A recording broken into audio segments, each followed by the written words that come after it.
Praise the Lord. The best wishes to you and your family members in the name of God. దేవుని నామమునకు మహిమ కలుగును గాక. దేవుని నామం పేరిట మీకును మీ కుటుంబ సభ్యులకును శుభాభివందనములు. ఈరోజు దేవుని వాగ్దానం. Today God's promise. యెహోవా నీతిమంతులను పరిశీలించును. కీర్తనల గ్రంథం 11వ అధ్యాయం 5వ వచనం. The Lord tested the righteous. The book of Psalms chapter 11 verses 5. క్రీస్తునందున్న ప్రియమైన సహోదరి సహోదరులారా, ఈ శ్రేష్టమైన ఉదయకాల సమయంలోనూ దేవుడు మనందరితో తెలియచేస్తున్నాడు. యెహోవా నీతిమంతులను పరిశీలించును. చూడండి, దేవుడు మనుషులను పరిశోధిస్తూ ఉంటాడు, వారిని అన్వేషిస్తూ ఉంటాడు.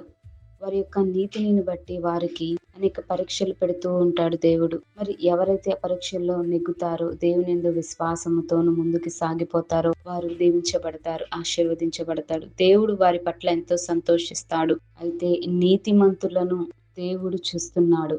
నీతిమంతులకు ఎన్ని శ్రమలు, ఎన్ని ఆపదలు సంభవించినా కూడా దేవుడు వాటన్నిటిలో నుంచి వారిని ధైర్యపరచి వారికి సహాయం చేసే దేవుడై ఉన్నాడు. యోబు కూడా నీతిమంతుడే.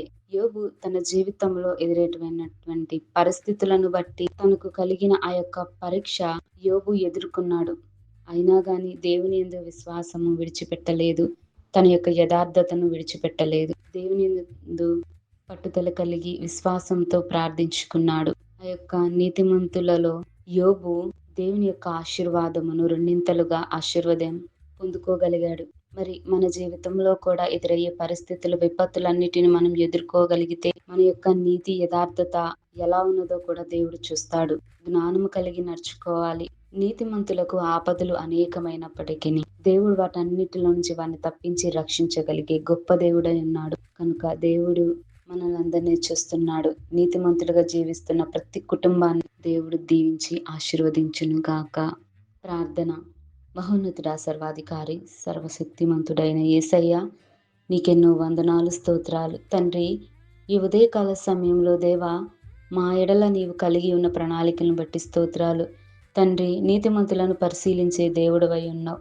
వారి హృదయంతరంగాన్ని చూస్తున్న దేవుడవై ఉన్నావు దేవా. ఎవరైతే మరి ఏ సమస్యను బట్టి మరి ఏ పరీక్షలలో వారు ఎదుర్కొంటున్నారో దేవా, వాటన్నిటి వారికి విజయాన్ని చేకూర్చండి. ఆ యొక్క నీతిమంతులలో ప్రవ్వా, నీ పరిశీలించే విషయంలో నీ దృష్టికి మేము యథార్థంగా నీతిమంతులుగాను నీ యందు విశ్వాసంతో జీవించే అట్టి కృపా కాపుదల మాకు నీ వాక్యం వింటున్న వారికి దయచేయమని యేసయ్య నామమున ప్రార్థిస్తున్నాను తండ్రి. ఆమేన్.